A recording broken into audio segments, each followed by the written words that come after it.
I'm not a gamer, but this is one of the most insane pieces of fiction I've ever seen. Period. With one of the craziest reveals in all of video games, all of fiction. I'm not someone who generally thinks of games as art, but this, clair obscure, visuals, voice acting, crazy lore, an unpredictable story that will keep you hooked all the way through. This has done something generational, y'all. I am not a gamer, like I said. I'm not into games. I'm a movie guy. I'm a cinema guy first. But I have a couple cousins that came over once, and I had every intention to just watch a couple so bad they're good movies with them. But they were like, no.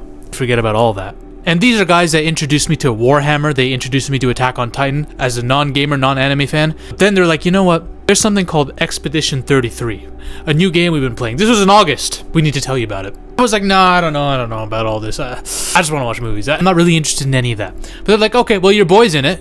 One of the leading characters is voice acted by none other than Charlie Cox. Now this caught my attention, because I'm a big Charlie Cox fan. I'm a big Daredevil fan. Charlie Cox's interpretation of Daredevil is one of my favorite superheroes of all time, period. Maybe number one. People might laugh at that, but it's true.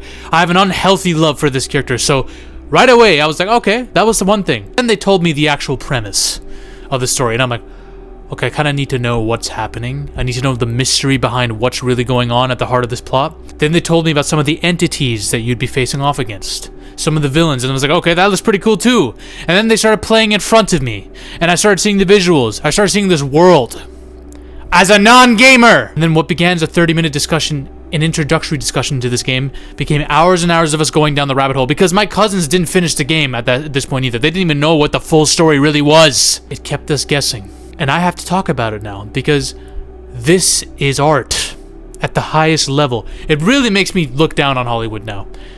Bro, the shit I'm seeing, the ideas that I'm seeing anime and games come up with on a creative level.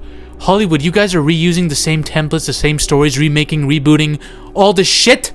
I gotta ask, movie producers, besides like trying to make as much money as possible and molesting underage people, like what are you good for? What are you good for? Let me talk to you about this game. The visuals and graphics are insane. Now, I'm someone who really, a pet peeve of mine is, I really love cinematic cutscenes in games, like Diablo, for example, and all this stuff, right? Warhammer.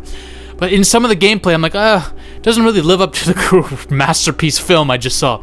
But this shit, the graphics are beautiful. They're beautiful. It's like a painting. Keep that word in mind. The voice acting. I knew Charlie Cox was going to do his thing. And everyone did their thing. I believe Jennifer English won Best Voice Actor Award at the Gaming Awards. Should have been Charlie. But it's all good. It's all good. We can let it be. The music. Bro, I listened to this shit all day. The Lumiere freaking song from Clair Obscur, the theme. It's amazing. It's tragic. It's sad. I love it. I fucking love it. Old classic European type shit. Violin type shite. The environment, the world. It's like the dark surreal 1400s, 1500s France, Europe type shit. This is a very unique ensemble that we're getting here, okay? The story. Let me talk to you about the story here. It's nothing like I've ever seen in my life. In a game. And a movie, to be honest. We have a little town, Lumiere, with all these people celebrating, having fun. Only problem is the town is plagued by this bitch. The Paintress.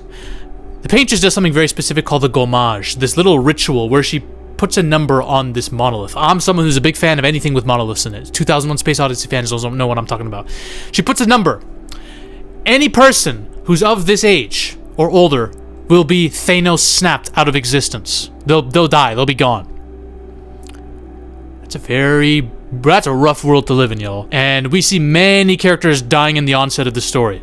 So, in this world, humans gather to go on expeditions to fucking stop this Paintress, to stop her from doing this, so that no more people vanish and are extinguished from life. The problem is, there have been 32 expeditions up till this point. They've all failed, miserably. So, when you start the game, we're on Expedition 33. This is like a 1-year journey to find and kill the Paintress. The problem is people die left and right in this expedition. I'm not going to go into spoilers in this part. That's going to be later. Just warning you about that now. But people die left and right, y'all. This is rough. This is really rough. This is really sad, too. The way people die and the reactions to it. I'm telling you, bro.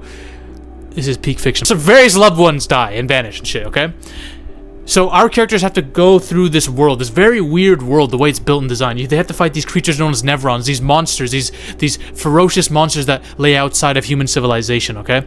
Look at the design of some of these, bro. They're so weird and off-putting, but they're so different and unique. I love the designs. I love everything about all shit. The Axons, another set of creatures that they have to fight that also look fucking weird. There's a whole scene where Gustav, Charlie Cox's character, is doing a monologue when the chick next to him is trying to console him. A bunch of people have just been brutally killed. It's amazing. The acting is amazing. This is a scene out of a fucking movie, y'all. That's how good it is. And look, this isn't the first game to have a cinematic story like this with scenes like Last of Us and games that have done it, but I'm telling you guys, this is crazy. This ain't just like a zombie game. This is something completely different. And then you have Renoir. Now, this dude is when the game really gets a bit scary, because when he comes on screen in the game, bodies drop. Bodies drop. Left and right.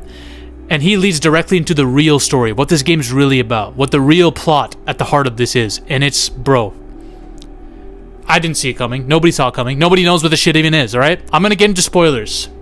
For those who haven't played it, for those who really are playing it and don't want to know, I'm gonna get into spoilers because, bro, I had to witness all this, okay? This one, best game of 2025, I concur. As someone who hasn't played another game that released this year, I concur. So my opinion on that matters a lot, okay? Just saying. Spoiler time. Here we go. This shit's crazy. Gustav dies really early on in the game. It's not like he dies at the end. No, he dies really early. I thought he was the main character, but no. Turns out you're playing as someone else. He gets killed by Renoir, sacrifices himself. And you gotta play as these other characters. She is pretty much the main character of the game. And I really hated that at first because I was like, fuck, I wanted to play as Charlie Cox the entire time. But the story really pulled me into the rest of this. What it was truly about. What everyone's been dying for. The first twist is they defeat the Paintress, okay? They destroy her construct form, okay? They kill her. And they think all is good. We've solved the goal of the expeditions. No more numbers being painted on monoliths that kill everybody. But the issue is the Paintress was never a villain. She was actually trying to help them by putting these numbers up. These numbers were a warning, telling people who's going to die. For the weirdest way you could warn a populace, might I add, but okay. That was all a warning. Because the real villain is Renoir, who's actively trying to destroy this world and kill everyone in it. And she is trying to stop him and warn us about it, okay? So that was the first twist. And as soon as she dies, by the way, everyone gets nuked. Except for the main characters, everyone gets nuked, Infinity War ending style. Then you get the other big reveal. I forgot her name. Maeve? Oh, fuck. Gaming fans are going to be mad at me. I hope I'm doing a good job summarizing my findings, gaming fans. This world's a painting! This shit is a painting! What?! It's a fucking painting. Here's what I mean.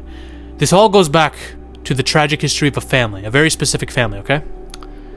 Basically, they're like superpowered people.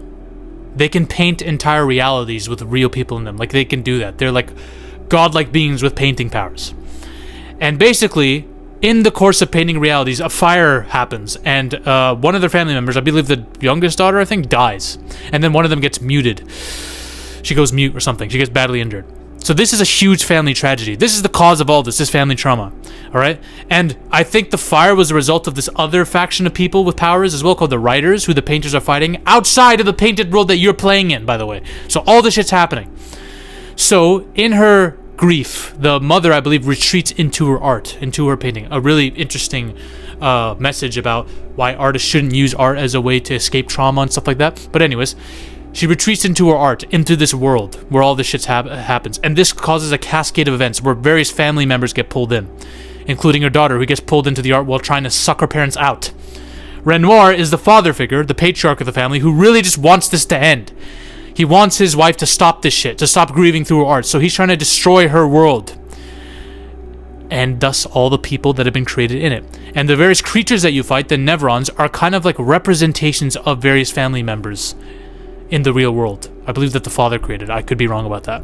So, as the main character here, you're actually the real-life daughter of this family that got sucked in. And all these characters that you've been surrounded with, Gustav, all these people, they are creations of this painted world from this grieving woman in the real world.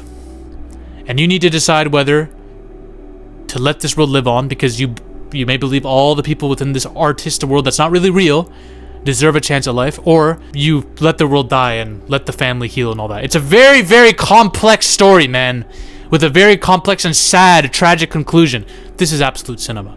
As a cinema vigilante, that's the best, highest compliment I can give this. This is absolute fucking cinema, y'all. I plead, this is already a movie on its own. Do not make a live action movie of this. You'll ruin it, Hollywood. We know what you do. You fuck everything up all the time. Don't do it. This is a movie on its own. I'm someone who loves movies. I'm a movie guy. I'm a cinema guy. Don't do it. Shame on all of you. Warner Brothers, Prime, especially all these oligarchy monopolies that the corporations are starting to form, buying each other out, and a few names will own everything after that. Shame on all of you. All that money you could do, you just don't have half the fucking artistic ability of these game developers, unless one of these companies owns the developing company of the game, and I don't know it. But regardless, how the fuck is this even possible? Shame on all of you. Expedition 33 has put a clinic on movies and games too, on how to create a really good RPG story. This is an absolute clinic of the highest order. And I'm going to... I don't give a fuck what anyone says, alright? You could tell me, listen, Zaffy, you think this game is good? Look at all these other games. Look at this, blah, blah, blah. Listen, I've looked into stuff like Bloodborne. Obviously, I played God of War. Last of Us. What else? Why am I blanking on this? Warhammer. I've looked into a lot of games, okay? And on a story level, the conception of the story, it's brilliant. It's brilliant. This cannot be taken for granted. This cannot be like, oh, I've seen better. Yes, I'm sure there's a lot of gamers who are probably going to point out many other things to me, alright? I need you to understand something. I plan to look into Elder Scrolls. I plan to look into Witcher. I plan to look into all this stuff. This is some of the best storytelling I've ever seen in my life. And you could say, Zaffy, you just haven't seen a lot of games. I'm not alone! I went on Reddit to make sure I wasn't crazy. People were saying, this kind of shit doesn't get made anymore. That's what people were saying. So I think I'm right on this when I say I'm not having an illusion. When I was watching my cousins play it, and I played some a little bit too, but I don't know what the fuck I'm doing at the time. No story's gonna get solved with me playing, okay? I suck. But when I'm watching this, and then I'm trying to watch videos on what explaining what I just witnessed. I really didn't want there to be a movie adaptation of this video game because I don't think any type of movie could do this story, this game justice. We've already seen it at its pinnacle form. However, that's exactly what's happening. Movie studios are hopping on this really quick. Apparently, a production studio called Story Kitchen that has had producers that have been involved with stuff like Sonic the Hedgehog, the Sonic the Hedgehog movies, is going to be developing this film. And these kind of producers usually tend to have deals with bigger companies like Amazon Prime. So we will see how that goes. I don't think a movie's needed, at least not now, for this kind of story. But whatever. It's brilliant. A masterpiece. Chef's kiss cinema, whatever the fuck you want to say. That's Claire Obscura. Did I say the name right? Yes. Expedition 33. If you haven't played it, you should. Watch a fucking lore video on it. Just, bro, we don't deserve this as humanity. I think humanity doesn't deserve anything like this. We're pathetic. This is brilliant. Bye. Ladies and gentlemen, we are on a mission to take over Hollywood. But the army must keep growing. If you want to suggest video topics to me, or talk about your favorite movies or favorite film theories in a community with like-minded individuals, join the Zaffy Discord now. Link is in the description and the comment section as well. Join us. This movement is just beginning. We're taking over Hollywood, one coke line at a time.